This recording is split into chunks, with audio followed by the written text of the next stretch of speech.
ಅಯೋಧ್ಯೆಯ ಶ್ರೀರಾಮ ಮಂದಿರ ನಿರ್ಮಾಣಕ್ಕಾಗಿ ದೇಶದ ಸಾರ್ವಜನಿಕರಿಂದ ಸಂಗ್ರಹಿಸಲಾದ ಭಾರಿ ಮೊತ್ತದ ನಿಧಿಯಲ್ಲಿ ಯಾವುದೇ ರೀತಿಯ ಆರ್ಥಿಕ ಅಕ್ರಮಗಳು ಅಥವಾ ದುರುಪಯೋಗ ನಡೆದಿಲ್ಲ ಎಂದು ಕೇಂದ್ರ ಸರ್ಕಾರದ ಉನ್ನತ ಮೂಲಗಳು ಅಧಿಕೃತವಾಗಿ ಸ್ಪಷ್ಟಪಡಿಸಿವೆ.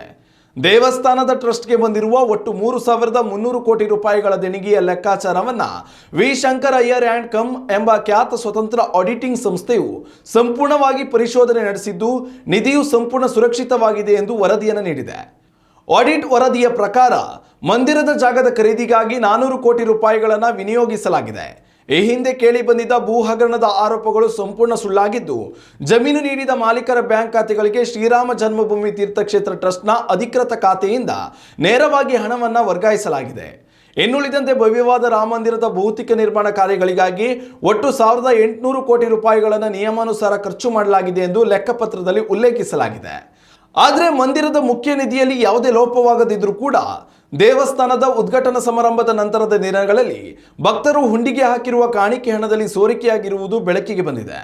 ದೇವಸ್ಥಾನದ ಆವರಣದಲ್ಲಿ ನಡೆದಿದೆ ಎನ್ನಲಾದ ಈ ನಗದು ಕಳ್ಳತನದ ಪ್ರಕರಣವನ್ನು ಗಂಭೀರವಾಗಿ ಪರಿಗಣಿಸಲಾಗಿದ್ದು, ಸತ್ಯಾಸತ್ಯತೆಯನ್ನು ಹೊರತರಲು ಪುನರ್ರಚಿಸಲಾದ ವಿಶೇಷ ತನಿಖಾ ತಂಡಕ್ಕೆ ಜವಾಬ್ದಾರಿಯನ್ನು ವಹಿಸಲಾಗಿದೆ. ಪ್ರಸ್ತುತ ಅಧಿಕಾರಿಗಳು ಹುಂಡಿ ಕಾಣಿಕೆ ವ್ಯವಸ್ಥೆಯನ್ನು ಪರಿಶೀಲಿಸುತ್ತಿದ್ದು, ತನಿಖೆ ಪ್ರಗತಿಯಲ್ಲಿದೆ. ಈ ವರದಿಯಿಂದಾಗಿ ಮಂದಿರದ ಜಾಗ ಖರೀದಿಯ ವಿವಾದಗಳಿಗೆ ಸಂಪೂರ್ಣ ತೆರೆ ಬಿದ್ದಂತಾಗಿದೆ. ಉತ್ತಮ ಸಂಸ್ಕಾರಯುತ ಶಿಕ್ಷಣದೊಂದಿಗೆ VSS English medium CBSE school Udupi Muddur.